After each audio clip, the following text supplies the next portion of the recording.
Yes, sir. We are listening. Okay, thank you. Dear officers, a very good evening to one and all. Day before yesterday, I told a very important thing, that is with respect to syllabus and previous year questions. I hope and wish that you are doing those things. If you don't read anything, it doesn't matter, but you should read main syllabus and previous year questions without fail. This is the first precondition for your success. Next, after that, I told the importance of values. Here too, I hope and wish that you have listed out the things which are important to you and what are you doing to fulfill these values. If you have done, if you are doing that, definitely you will be happy. If you are happy, you will be successful. But there is a other way around logic which is wrong. All think that after success we will be happy. No, it has never happened. Almost. Next most important thing required for your success is emotional intelligence. A very, very important one. This is the one topic which is missing in all literatures. As of now, you have got a fair idea of this concept. Why the concept of emotional intelligence is missing in all the literatures, in all the books. Please let me know. I have already enlightened on these things. Even then I am asking why most of the books lack this concept. Most of the answers thereby lack this concept. Even most of the teachers won't be teaching these things. Very recent addition to the academic venture. Yes, exactly. Say, for example,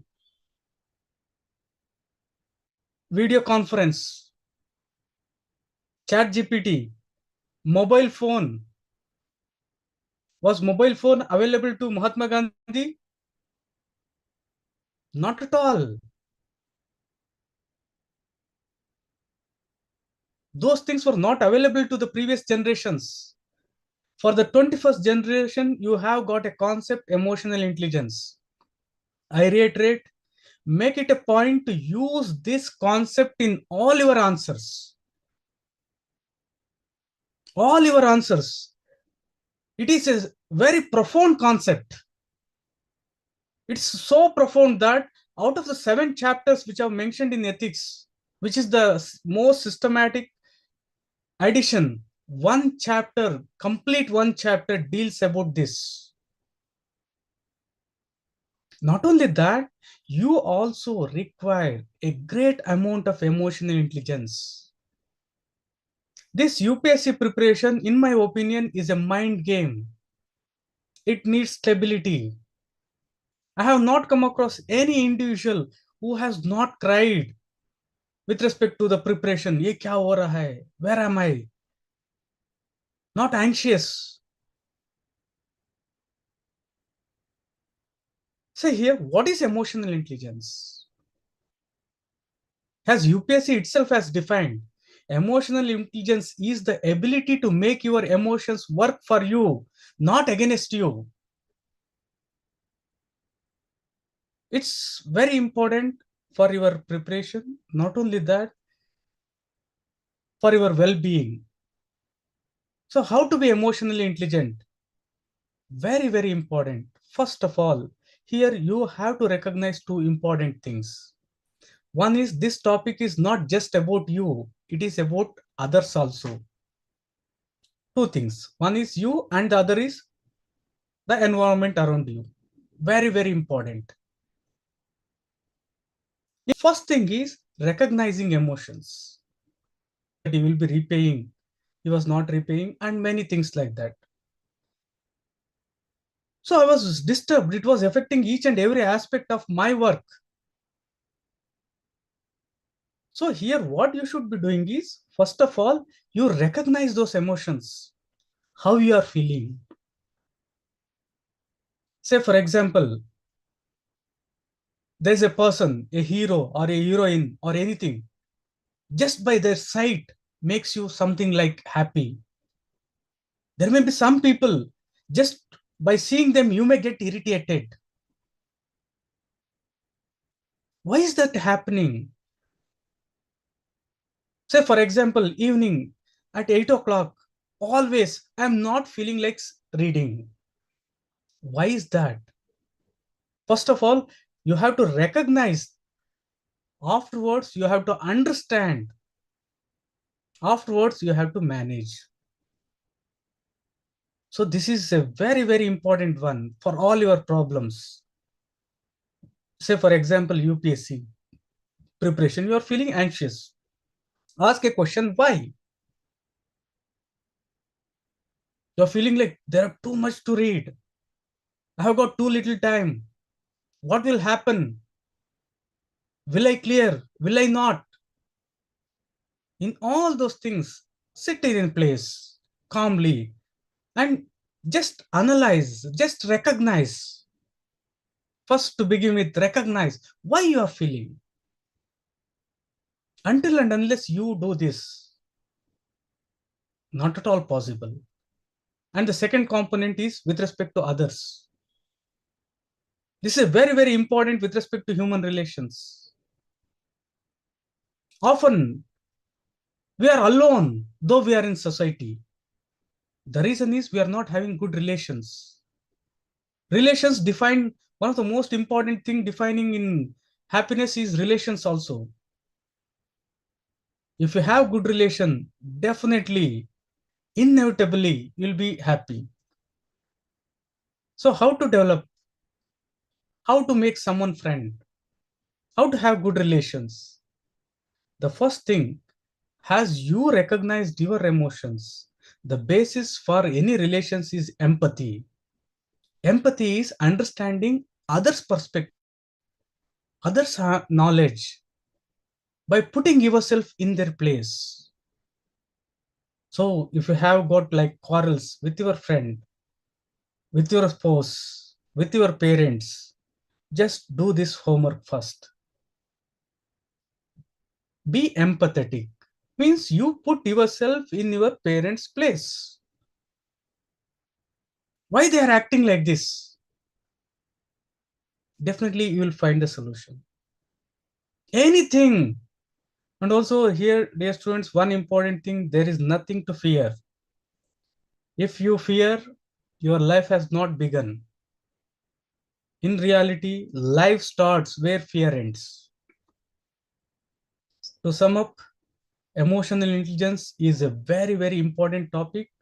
You should be using in all the answers, especially in your essay, in your ethics. In addition, society related things, even with respect to improvement of anything, you can add this point. Because this is missing in almost all the literatures. Second thing is, you should be emotionally intelligent. For that, you should recognize, you should understand and manage your emotions. So the easy acronym is RUM. Similarly, you should recognize, understand, and manage others' emotions. How? How to recognize others' emotions? Be empathetic. If you do that, in my opinion, most of your problems will be solved instead of getting anxious. Okay. Having said that, let's get started with the things we're dealing with in a very systematic way. Okay. Okay. What is an organization? And like, okay, wait for a while. You're all very, very fortunate to have taken public administration as your optional. The reason being, almost there is nothing to read here other than polity. Some 2-3 chapters related to management, they are very practical. See, like what are the characteristics of organization? There is no need for you to mug up. You know, you have seen an organization. Just write those characters. Leadership, you have seen a leader. You can write what all the things he has. There is nothing to worry about this. One of the easiest. That is the reason I also like have chosen public administration to be one of the main options which I will be teaching. Okay. So now, what is organization?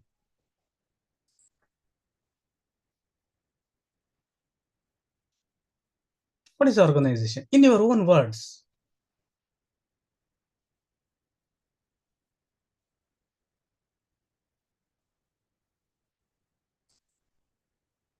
you have to become a thinking machine.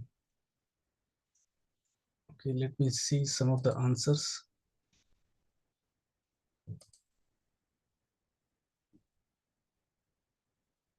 Like what you feel is an organization.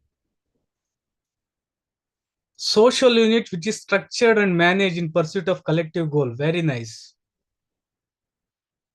Machine through which administration operates. Great.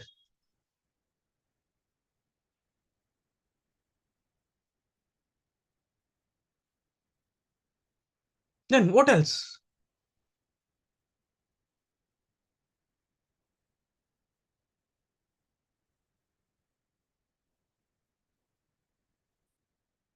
Group of or a team with common objective. Okay, very good.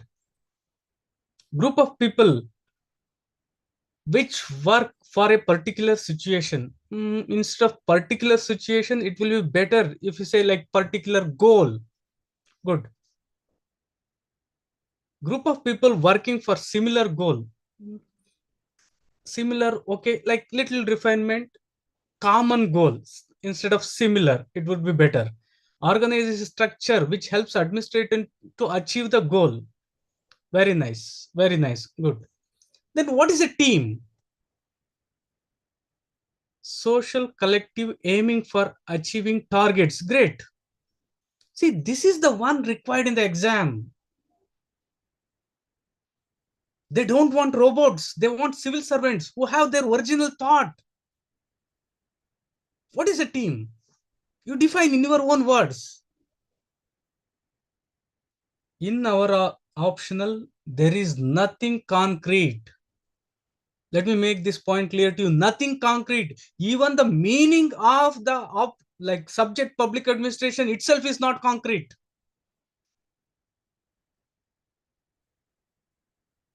What is a team?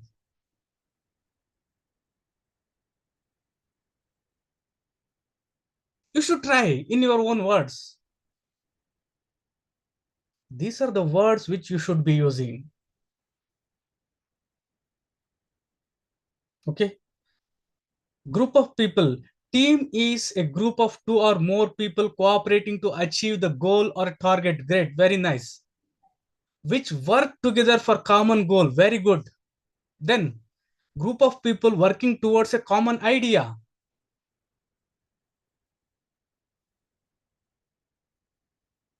Yes, the same. Almost you have repeated the same organization definition. In team, the most important thing is everything. Almost all same for all the student, all the people who are there. Say for example, Indian cricket team. Is it possible only for Virat Kohli to win and all other players to lose? In team, the most important thing is if you win, I win. Means it is a place where the winning or losing depends on the entire team. There is a synchronized effect there. Whatever may be, whomever you may be a player, but when you are in a team, you cannot lose or you cannot win on your own alone. Here it is a very important one. Dear students, it's a truth which I have noticed. Say for example, there is a group of there is a group where 5 students are there studying. I have found that all these 5 students getting the service, all inevitably, or at least minimum interview. And I have found many groups where almost no one clears the prelims even after 5 6 attempts. And the second thing what I have noticed is these youngsters are getting a lot of success in their first attempt, though that is not their first year of preparation. The reason being they are working in group. We all have 24 hours. Until and unless you form a group, you form a team, it is very difficult for you to prepare. This is the latest one. Previously, somehow it was possible, like you like work like a Rishi Muni, sit in a place and do the things. Now it is not possible. Now knowledge is everywhere, psychologically, and also in many respects. We need lot of support. At least for quarreling, we need someone. That is the reason people marry. If you don't marry, you won't have that also. For quarreling also, nobody will be there. So very, very important. Now this is the time for you to have a team, a partner on with whom on a daily basis you will have like interaction with respect to UPSC, because UPSC demands a different person. You cannot share your ideas, thoughts, or anything related to UPSC with any person who is not preparing for UPSC. So in this regard, like as I always been saying, I want to work in a team where I want to make all the team members succeed. This is possible. See, we are all having everything common with respect to UPSC. If we all work together, believe me, this is possible. All the 67 can go to Labasna same. The same people who are attending classes with you will be your colleagues in Labasna, will be colleagues after you get service. Maybe you will be in one district, that person will be in another district. You will be secretary of defense, another person will be secretary of social welfare. How beautiful it is. This is the last time where you can have, like, in fact, a good friends also. This can happen only when you have a synchronized effect. So I will do all the best I can do and see that you have got impeccable clarity with respect to the things. Not only this, I always said and I always think public administration, this is just naam ke vaste. Your success is the most important thing. Down the line, not just this. With respect to ethics, with respect to essay, polity, for all these things, I'll be guiding. For last 20 years, I don't know anything other than this. So my insights with respect to all these things will help you a lot. Not only that, I just failed prelims only once in my first attempt. After that, I have been clearing with comfort, confidence, and ease. In that regard, also, like after December, I'll be giving some clues, some things which you follow definitely will clear prelims. So here it's a very high time. If you have not yet joined, like I think already many have joined, only some few seats are left. You can join at the earliest, because after that, if the team becomes very big, it is unmanageable. Okay, coming back to the things we were discussing. Okay, now why I was saying that public administration is one of the easiest, because these are the things which are thought to be, and in reality all also the things which take a lot of time. If you master these things, almost there is nothing here. Almost all these chapters may not require more than 3 to 4 classes, that's it. And all the things are already covered to a greater extent in your GS. Not only that, the whole of GS2 is already, sorry, the whole of paper 2 is already in your GS. So I hope and wish that by now you at least have fair idea of the chapters which are present and you have tried to interconnect those things. Okay, coming back, administration is an activity, a discipline, a vocation, and it is synonymously used with executive and the government. Similarly, with the public administration, administration is the tool. Administration is the technology of social relations. So why it is called the technology? Because it makes the best use of the men and material. It brings about like planning, coordination, staffing, direction, reporting, budgeting, commanding, coordinating, synchronized effect. Because of this technology, we can produce the goods and services efficiently. So it is said to be the technology. With respect to public administration, what is public administration? Here, defining public administration has become very, very difficult because public administration depends upon the government, what government does. Government once again depends upon what the state does. As we proceed, as the things change, the nature of the role of the state, of the government, of public administration is changing. But one most important way, one best way, one most accurate way to define public administration is through services.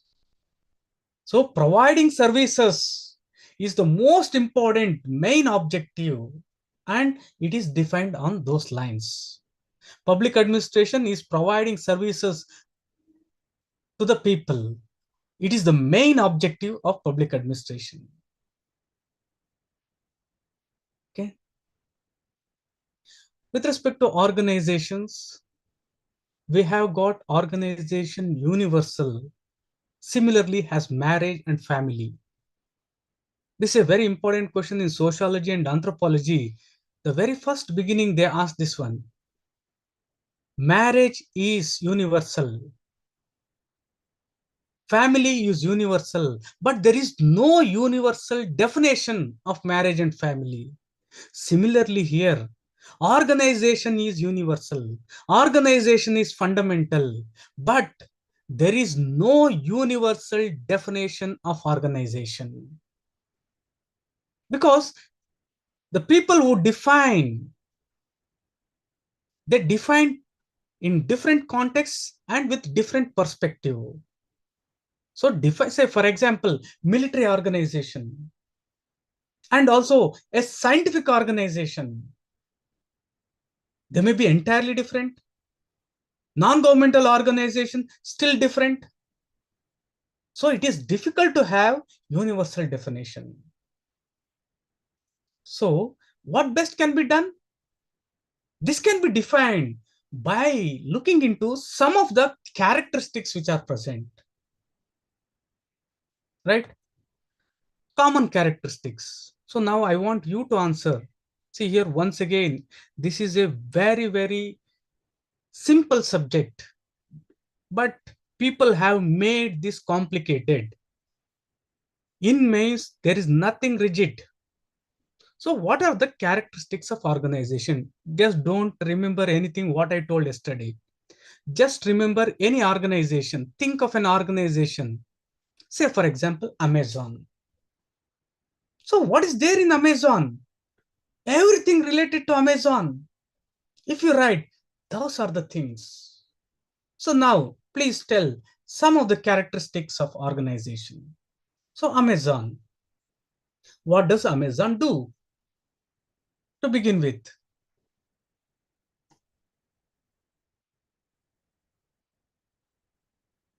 what does Amazon do? Provide services. Very good. Right? So here, How does Amazon work now? Amazon में कौन है? How does it work? Is Amazon entirely isolated from the society?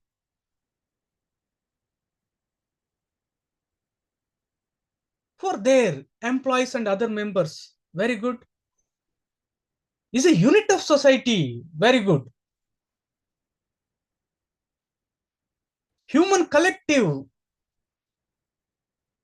Amazon, does it have 1,000 goals or some specific goals?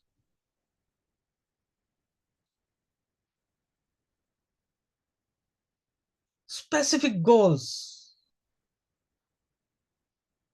limited goals.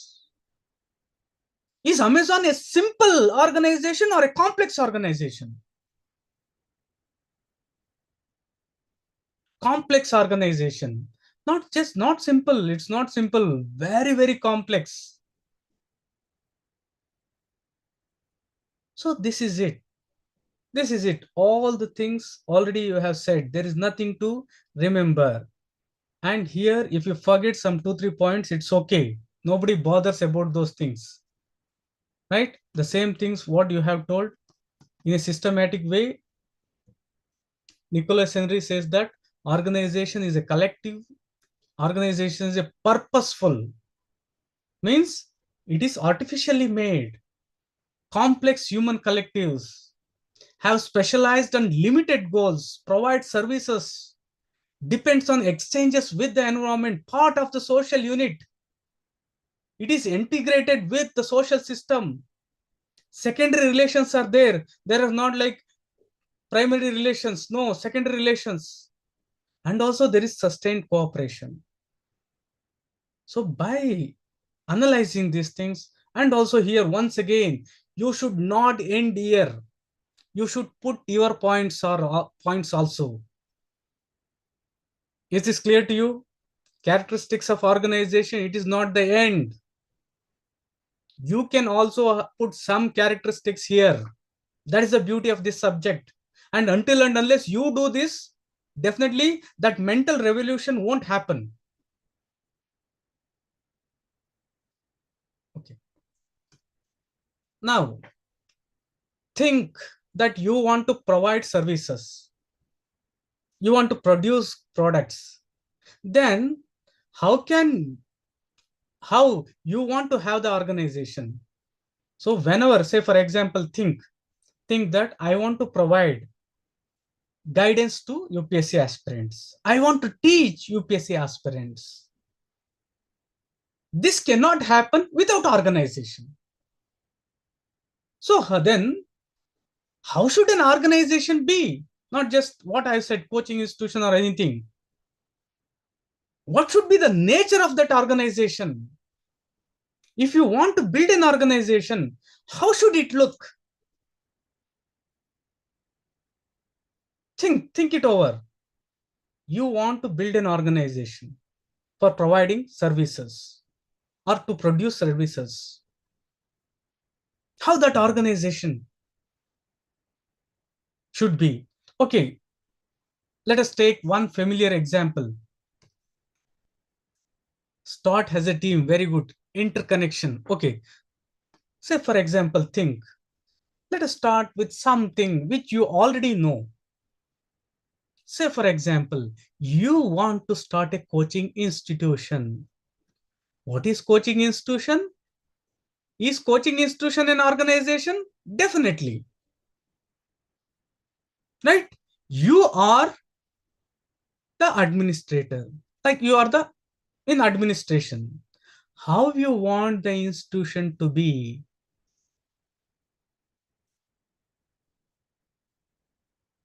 Think it over. In what way you want to make an organization?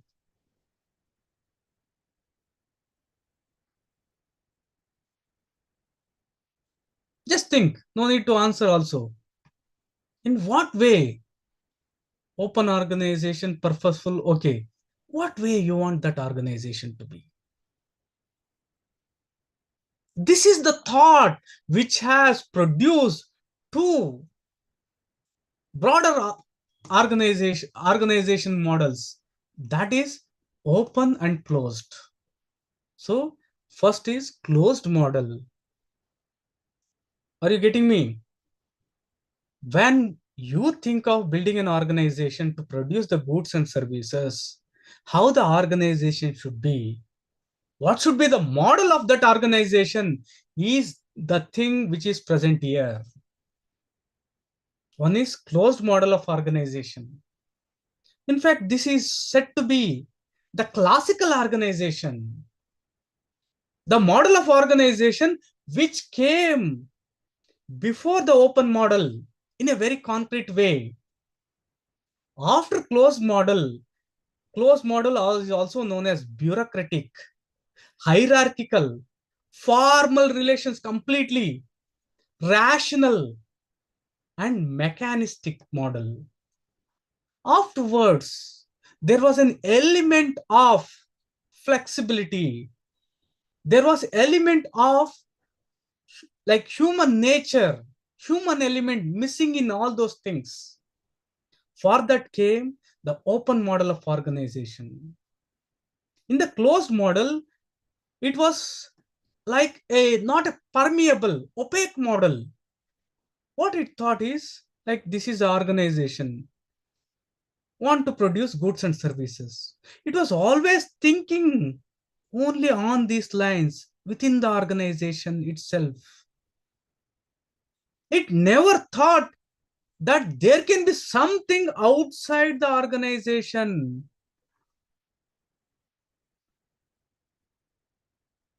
So to overcome these limitations, in fact, the open model of organization came into being, also called collegial model, competitive, free market, informal, natural, organic. Of late, it was found that not only the formal, there is also an informal angle present in an organization. Say, for example, an institution. Sambhavam is an institution. So here, the staff who are present, they also have certain kind of informal relation. The teachers, the students also may have some informal relations. And these things can happen naturally. These things may be organic. Organic means connected to one another. In this regard, you have got human relations. In open model, you have got human relations, organization development, organization as a unit of environment. Right? So here it's a very important. If you just understand this, the chapter number 2 for you is over completely. There is nothing in that chapter. Almost. So here, this is about bureaucratic model, which we'll be discussing. So in closed model, one of the model is bureaucratic method. We'll discuss that. Other is scientific management. So here the basic principle of scientific management is one best way, also like known by the acronym OBW. So one best way of doing the things. Say for example, the thing which is familiar, teaching, civil service preparation. So here, teaching. Now, with respect to UPSC teaching, what is the one best way? Please tell me. What is the one best way? Previously, we discussed what is the one best way of preparing. What is the one best way of teaching? What is the one best way of running a coaching institution?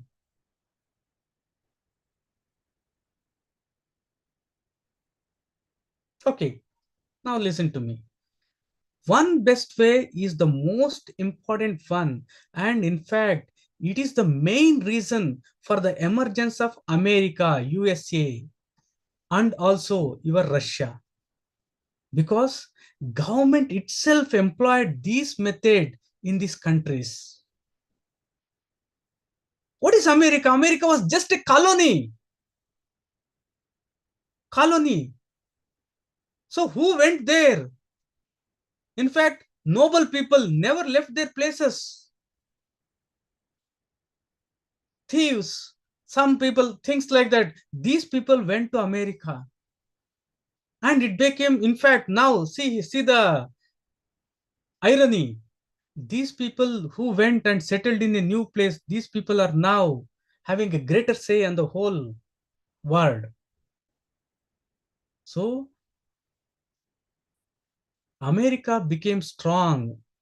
One of the main reason for that is it started providing goods and services to the whole world, especially after Second World War. This was made possible by applying scientific principles. What is scientific management? Scientific management simply means one best way to produce the goods efficiently and in an economical way.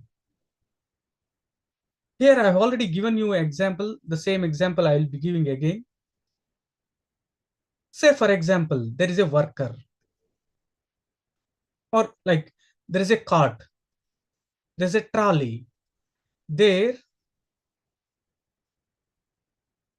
you have to load, think coal or anything like that. Scientific managements want to find one best way. What is that one best way? Say for example, the spade which is used to dig. What should be the length of this spade? Next, what should be the angle, degree with which a person has to bend to do this? What should be the weight of this spade?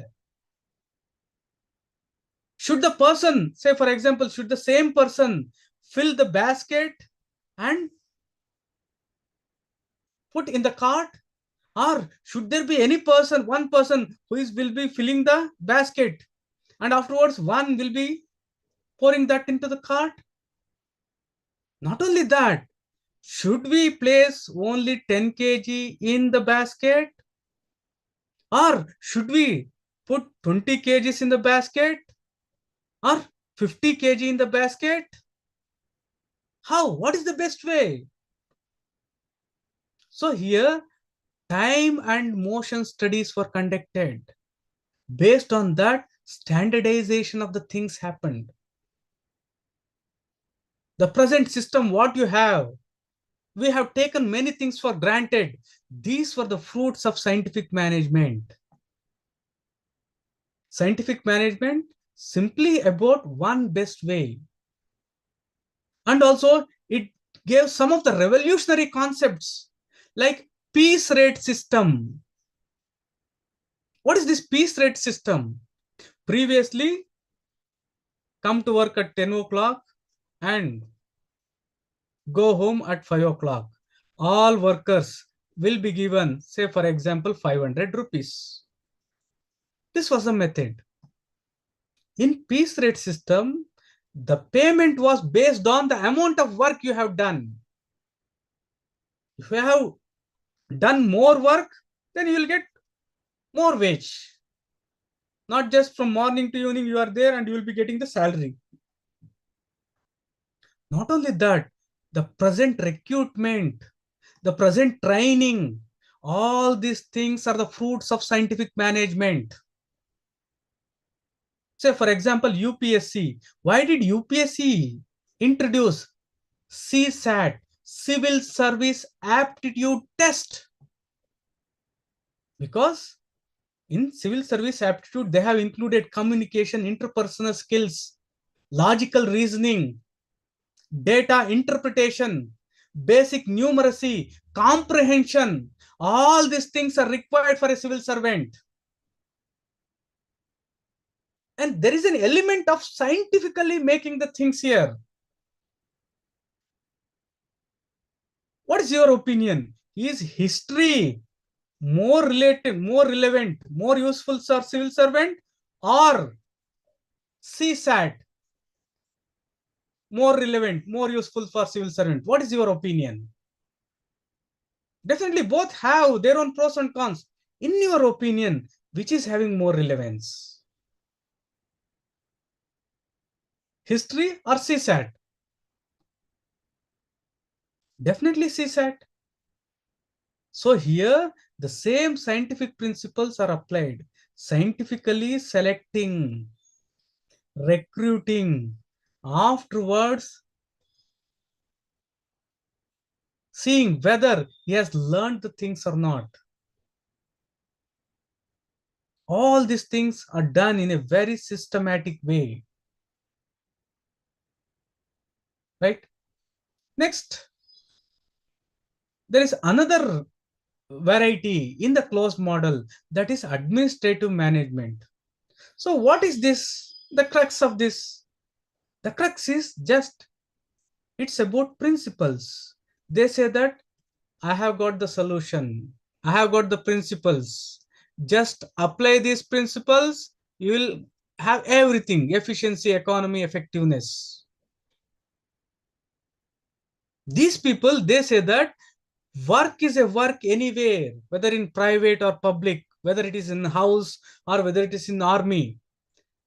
So these people, they try to come up with certain principles, universal principles to be precise.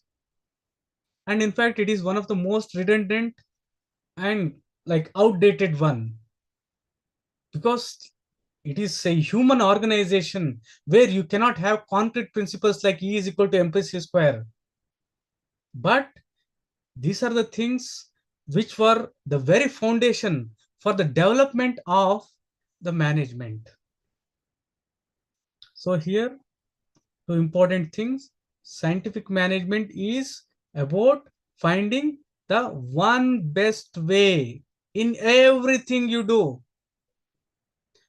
Administrative management is all about universal principles. Universal principles. Okay. Now,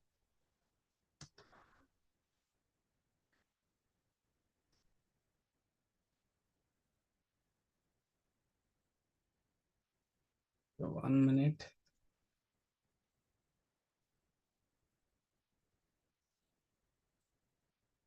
Okay.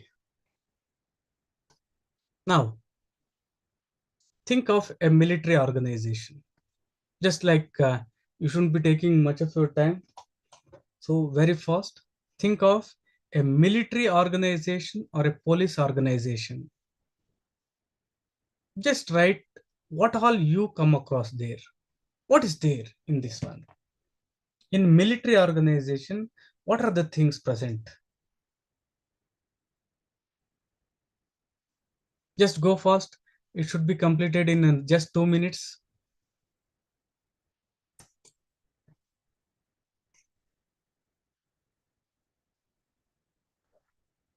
Hierarchy, very good. Then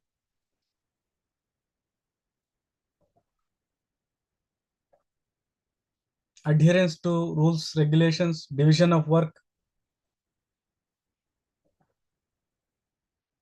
stability, specialization. What else? What else you notice? Rank, very good.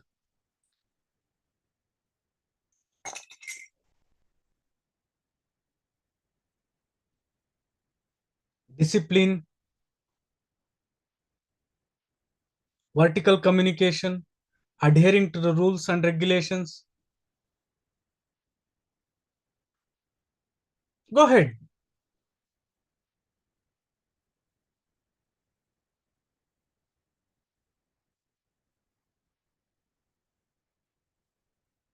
Formal and impersonal relations, subordinates to obey the rules, conflict adjusted from the top. Yes.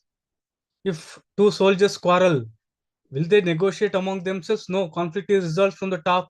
Then,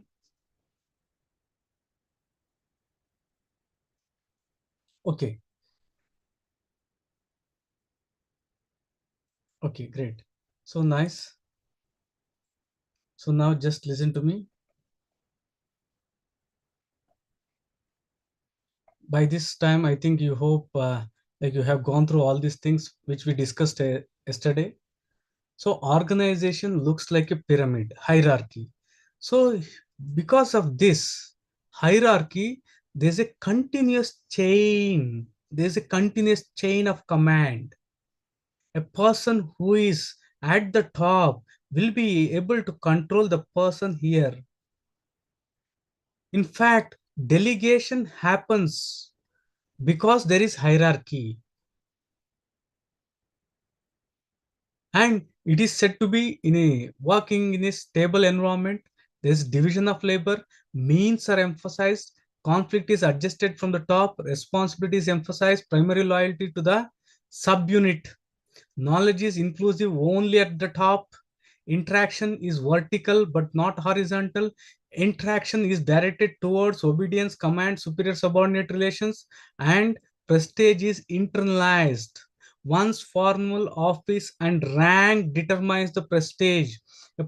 A soldier may be working very hard. You might have like fought in Kargil war battle, and you might have done a lot of sacrifice, things like that. Heroically, you might have done many things.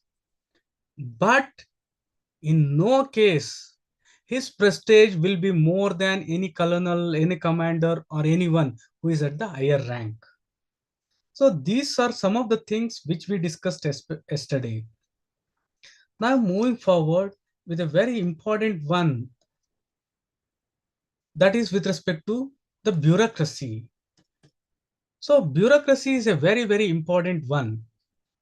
Okay.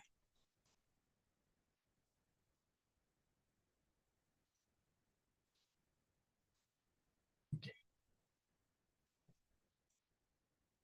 Please do answer this question.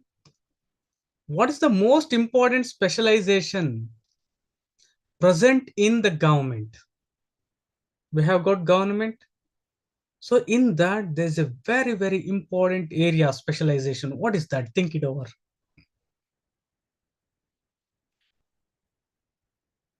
What is important specialization? Very good. Portfolios of ministers. Very nice. Portfolios of ministers.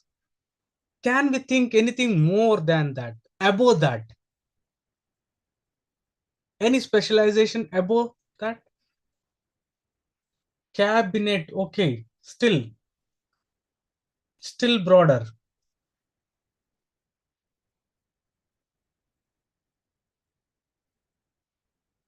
Very nice. Separation of powers. Still. I'm asking about the specialization. Right? So here, very important specialization is with respect to, okay, okay, good, great. So here, one of the most important aspect, specialization, which is directly related to division of labor, is your three branches itself. One is concerned with the adjudication, another is concerned with the law making, another is concerned with execution. Once again, in execution, you have got portfolio system where different jobs are given to different people. Okay, great. Next, another question. We have a constitution and we have laws also. Now, we want an organization to implement. Then what should be the nature of organization? Is the point clear to you? Here, we want to implement constitution. We want to implement laws. Then what should be the nature of organization in your opinion is the most important and most appropriate one?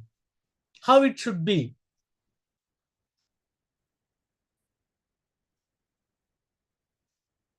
Definitely it will be closed model. Then what else?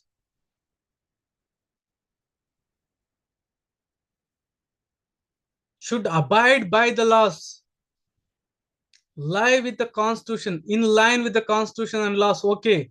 Then what else? Okay, now I'll break the things in a simplified way. So here, think that this is an organization which you have built so that you can implement the laws and the constitution. Now, do you want people who question this law? Do you want people who say that reservation is wrong in your organization? Yes or no? Do you want them? There are many things. So you don't want those people who question them, right? Because here constitution is fixed, laws are fixed.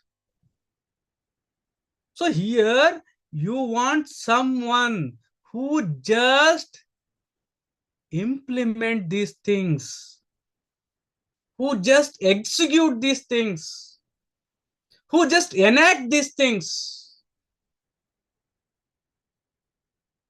right? So here now, first thing, like what you said is, you don't want people who question you like this is good, this is bad. You just want people, this is not I am saying, you said this is like you want people who just implement, execute the laws.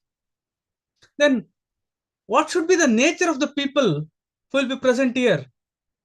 Do you want people like do you want people who have a career or just on a daily wage basis?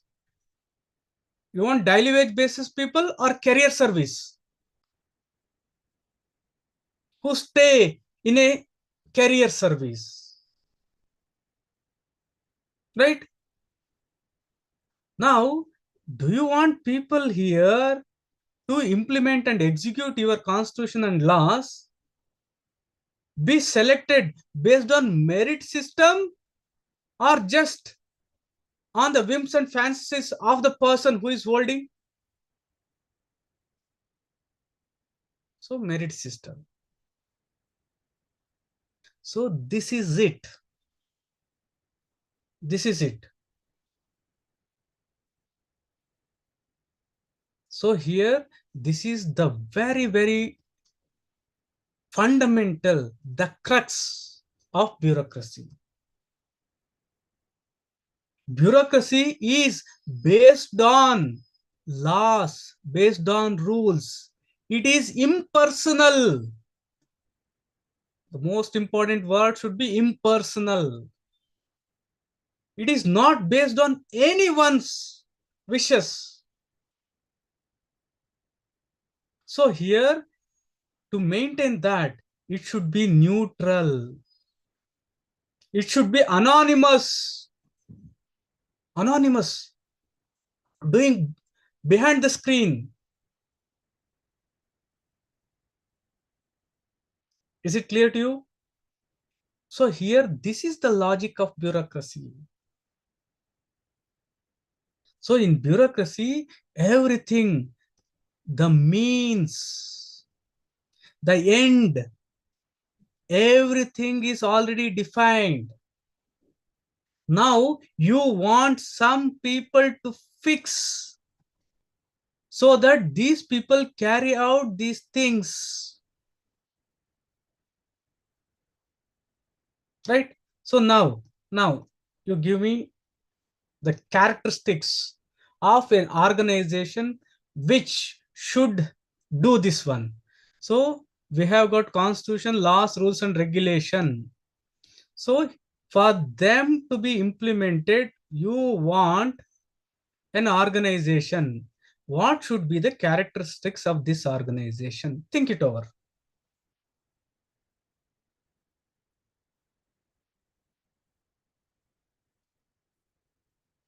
Is it making sense?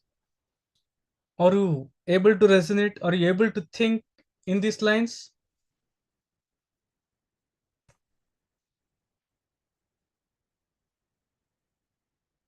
What should be there?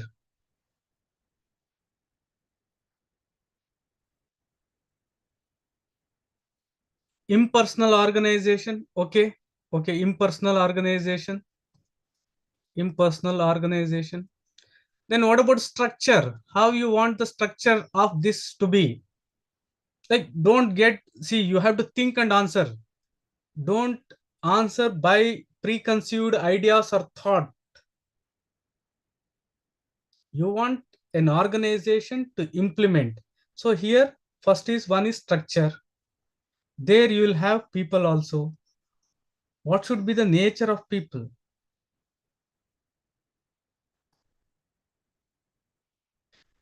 Strict superior subordinate relation should be there. Okay, that is hierarchy.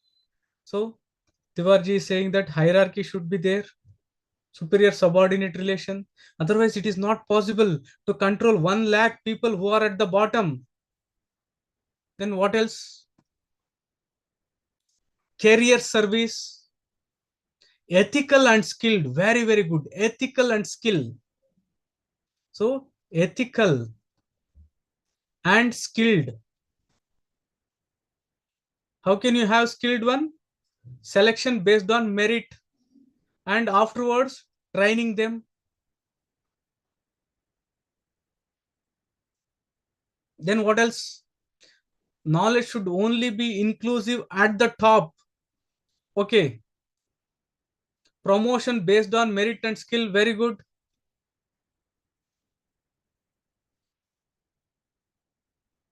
That's it. These are the only things. Right? So now listen to me. So here, next is with respect to bureaucracy.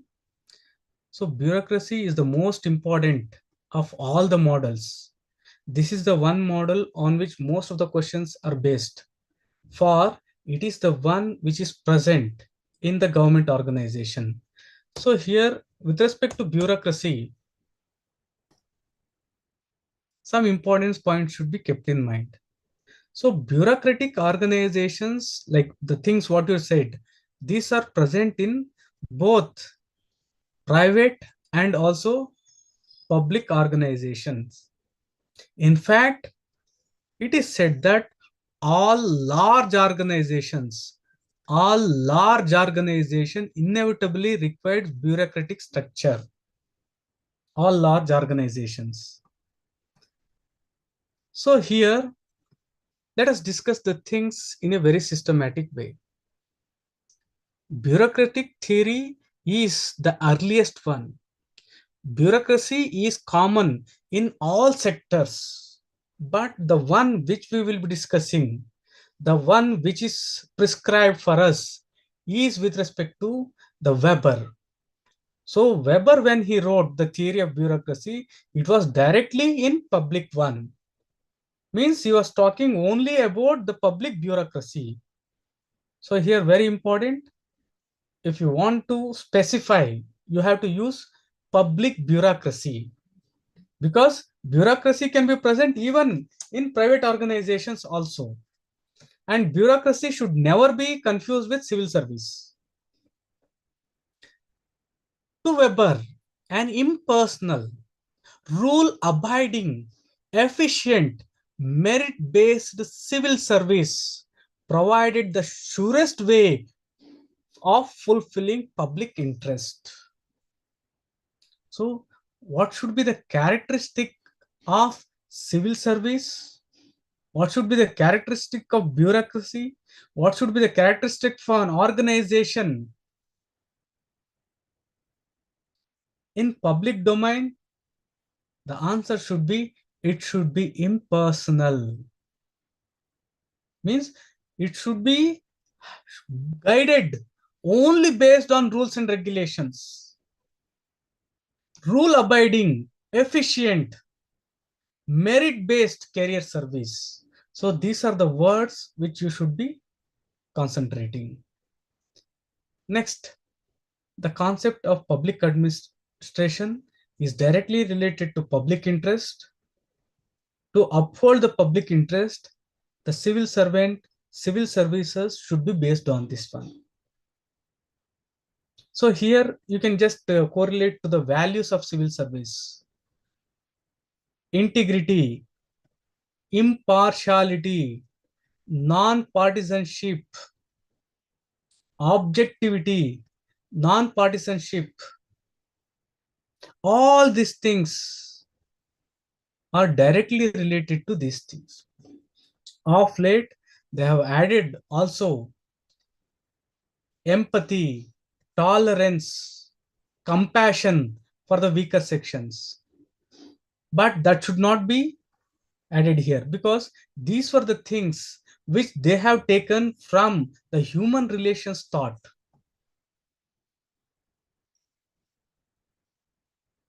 So now a question often asked: criminalization of criminalization of bureaucracy, or to be precise, other than that, say a question was there: politicization politicization of bureaucracy is not good. The reason is, if you politicize the bureaucracy, what does this mean? Here there is no impartiality, there is no non-partisanship, there is no neutrality, there is no rule binding. Then the very purpose, the very basis on which this organization is built will be destroyed. Then definitely the organization becomes inefficient.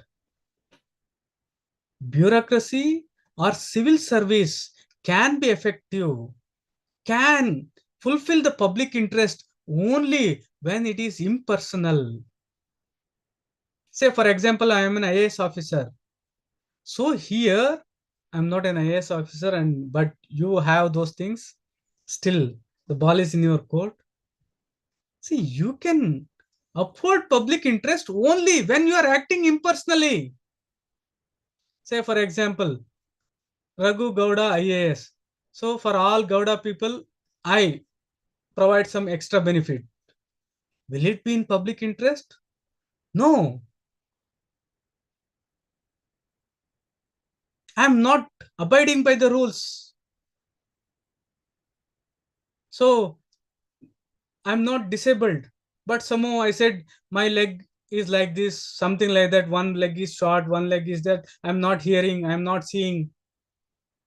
Under physically handicapped quota, somehow I got. So here I am not merit based.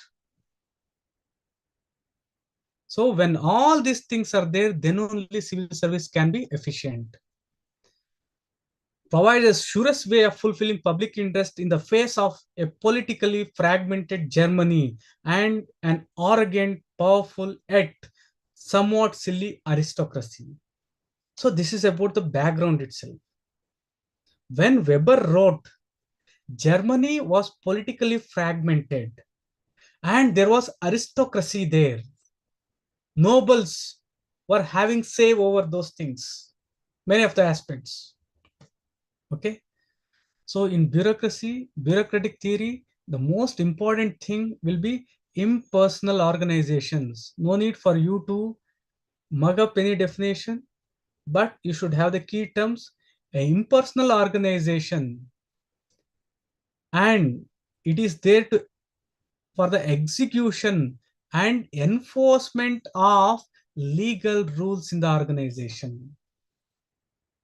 If you take the theory in a sentence, bureaucratic theory is the study of impersonal organization and the execution and enforcement of legal rules in organization. So execute an order means someone follows the order themselves. I executed this means he himself has done. Enforce means someone ensures that the order is followed by others.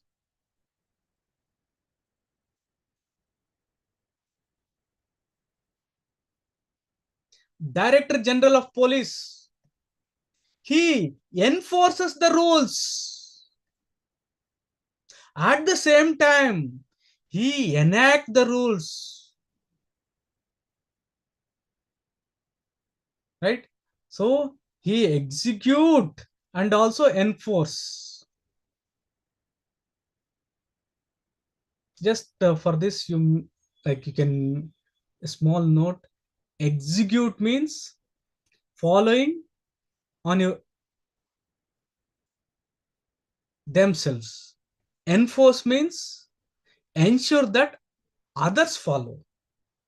So these are the key things which should be there in your answers.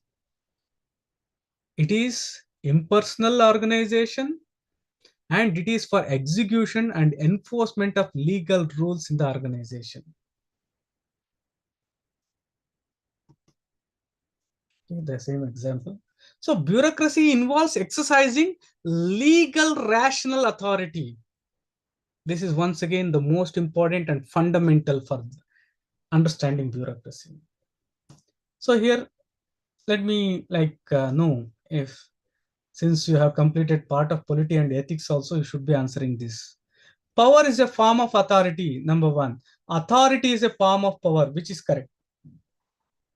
Think it over.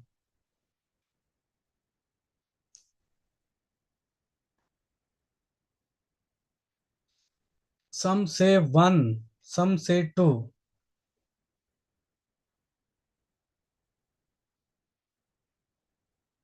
What is your answer? Think it over.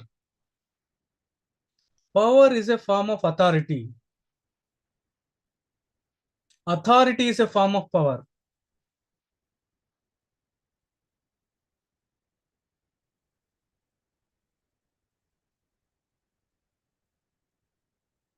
Okay. In this, which is the broader concept? Power or authority? Which is a broader one? Which is a broader one in meaning?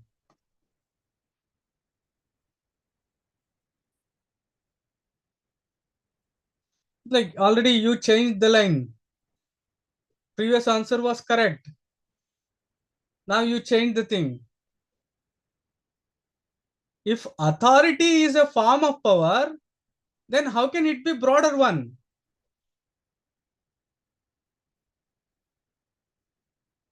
Is the point clear to you? So here, let me give a simple equation which you are already aware of. Legitimate power is called authority. So the power which is legitimate. So here, if you think this as power, and there are many ways of power, there is one power which is legitimate, is said to be authority. So power is a broader concept. It's all encompassing. A form of power which is legal, become authority. Now, just concentrate on this one. This is the basis for bureaucracy. Bureaucracy is legal and rational authority. So here you have to think. You have to give your answers. Afterwards, definitely I'll be answering that. Why bureaucracy is legal? Simple. Think it over. I'll give one clue also. Say, for example, if I break law, then it is said to be illegal. Illegal. What is illegal? Where you break the laws. What is legal? Which is in line with the laws. So bureaucracy is legal. Why? Because it is in line with the laws, rules, regulations. Okay, it follows the laws. Very good. Very nice. Now you have to think in the same line. Very good. Very nice. Then why it is rational?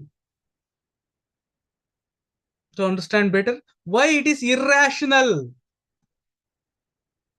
Bureaucratic authority, the authority exercised by a collector, by an IPS officer, why it is not irrational?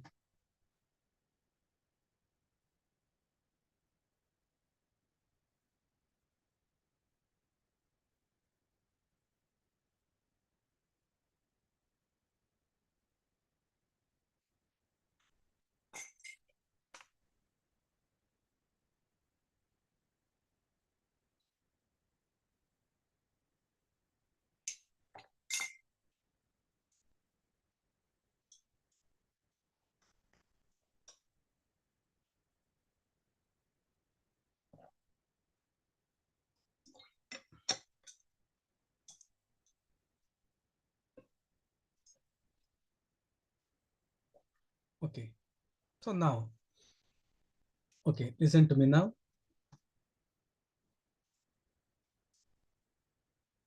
Think this one. How to bring about equality, liberty, and fraternity, provide justice to the people. How? One word. How can we, or what is the tool, or what is the instrument, what is the means through which we want to bring all these things? Justice, equality, liberty, and fraternity? By following constitution, right? By following laws. That is it. So similarly here, to achieve a goal, rules and regulations are already made in that direction. Follow the constitution. You will have justice, equality, liberty, and fraternity. Similarly, you bureaucrat, don't do anything. Just follow the rules, because rules are explicitly made to achieve the goal. Is the point clear to you? So here, the authority exercised by your collector, your IPS officer, is legal because they are following the laws, rules, regulations. It is rational also because the rules, regulations, all these things are specifically designed to attain the goal.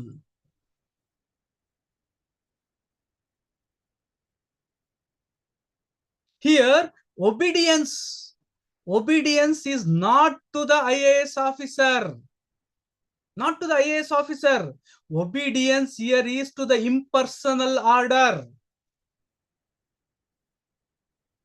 Here, there is no need to respect IAS officer. No need. But you should respect and you should be obedient to the rules. Obedience is not to anyone. Here, it is the obedience to the constitution. Since he is enforcing these things, people confuse this obedience to the person who is there in power. So I repeat. So here, when you obey to a bureaucrat, in reality, it is not obeying to that. It is obeying to the impersonal order, which is legal and rational. So to understand this, you may have to go to another important concept, that is with respect to authority.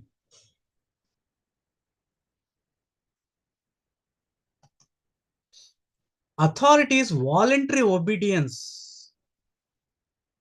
Voluntary obedience to of the command by the subordinate. So here in authority, there is voluntary obedience. But in power, there is no voluntary obedience. It may be forced. According to Weber, authority refers to voluntary obedience. In this regard, what are the types of authority? There are three types of authorities. One is traditional authority. We voluntarily obey. Authority refers to voluntarily obeying. We voluntarily obey to our parents, right? We voluntarily obey, at least नाम के वास्ते, to elders. In the traditional Indian society, Pati Parameshwar, wife is to voluntarily obey to the husband. In the traditional society, Lower caste people, they voluntarily used to obey to the priests, to the Brahmins. Why? Because this is based on customs and precedents. Here, so here Weber identified three types of authority. One is traditional authority. So here authority means voluntarily obeying. Why they are voluntarily obeying? This is because of customs and precedents. Next, you have charismatic authority based on the exceptional personality trait of the ruler. You voluntarily obey. Say, for example, you like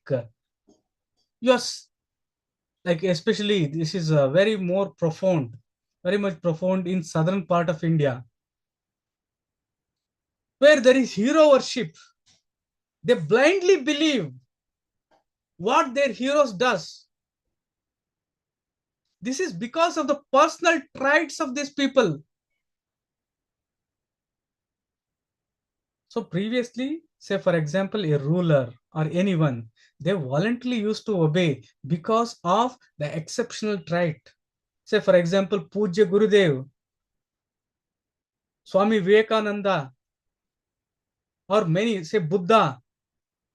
So here, these people, we obey Buddha, we obey Prophet Muhammad, we obey Jesus Christ. Why? Because of the exceptional personal traits these people have. But Weber says that these things will fade away. When the charisma of the person fades away, your obedience is based on these exceptional characters. When this is gone, you won't obey him. There are high chances that you may break the customs and precedences. Then the next one is the most important, that is legal rational. Legal rational is based on laws, rules, and regulations. So here, what is the most important thing? Here, it is impersonal. It is impersonal.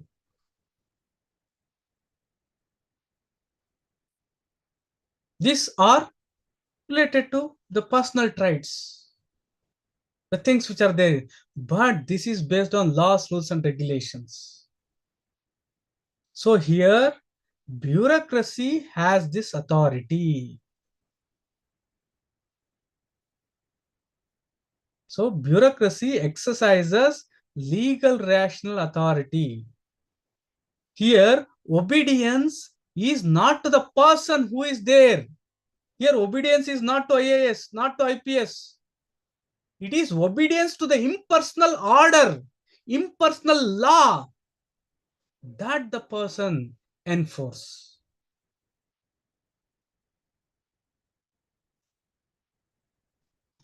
Right?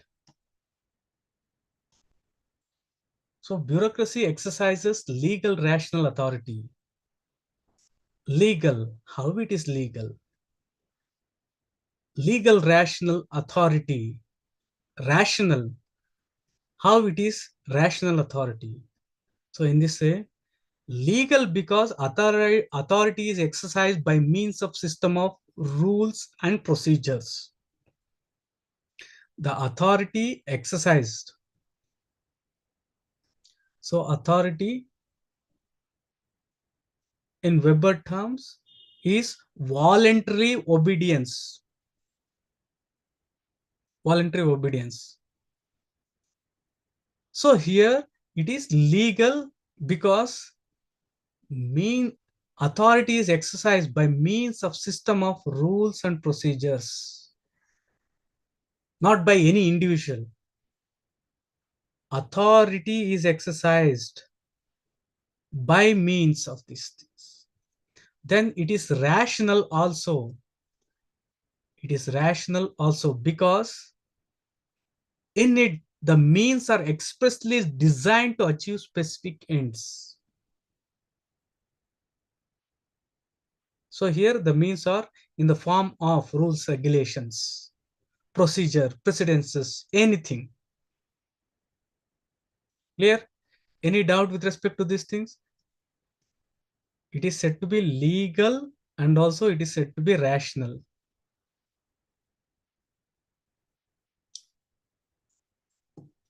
If you have got any doubt with respect to this, please let me know.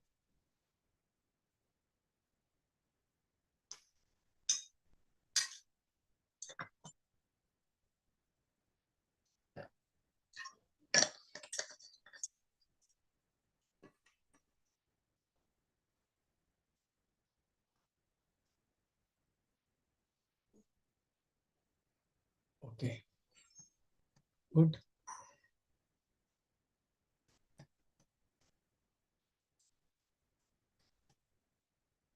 So here next features of bureaucracy, just listen to me. Afterwards, like you can interconnect the things. Hierarchy. One is hierarchy. Without hierarchy, it is very, very difficult to manage big organization. In hierarchy, the key principle are two. One is control and supervision of the subordinate by the superior. And the second thing is there is a connectivity from the top to bottom. So hierarchy is a scalar chain. So in hierarchy, there are 2 points which you should be noting. One is control and supervision. In fact, direct control and supervision of the subordinate by the superior. Second important thing is there is chain of command. Chain of command from the top to bottom. Top to bottom. If it is not in a hierarchical form, there is like maintaining chain of command becomes very, very difficult. Say, for example, an organization is like this. So, how to control? It is very, very difficult if it is fluid. So, by having an hierarchical structure, high degree of control can be brought. Next, reliance on the use, reliance on and use of rules and regulations. Reliance on and use of rules and regulations completely, not any other thing. Means to say that individual preferences are not given any consideration. This not only with respect to the person who is commanding, but also the person who is obeying. Impersonal relations. Very important here, impersonal, I stressed upon, but it has got two dimensions also. Among the career professionals in the bureaucracy and with their clientele. So here you have got a case study also. Say, for example, you are a civil servant. You are a civil servant working in an under a scheme where it is specified that a person who is not belonging to scheduled caste should not be given this benefit. Then definitely that shouldn't be given. He may be fulfilling all the criteria. He may be poor. His income level, everything is age, everything is appropriate. But he doesn't belong to scheduled caste. He cannot give. And the relation between the officer and the people, clientele, the customers or anyone. So it is not based on the personal things. Are you following the rules? Are you following the regulation? Then definitely you will be there. If you are breaking the rules, definitely you will be punished. So here, impersonality of relations among the career professionals in the bureaucracy. Mean to say, relation between one officer and another officer. Relation between a subordinate and a superior.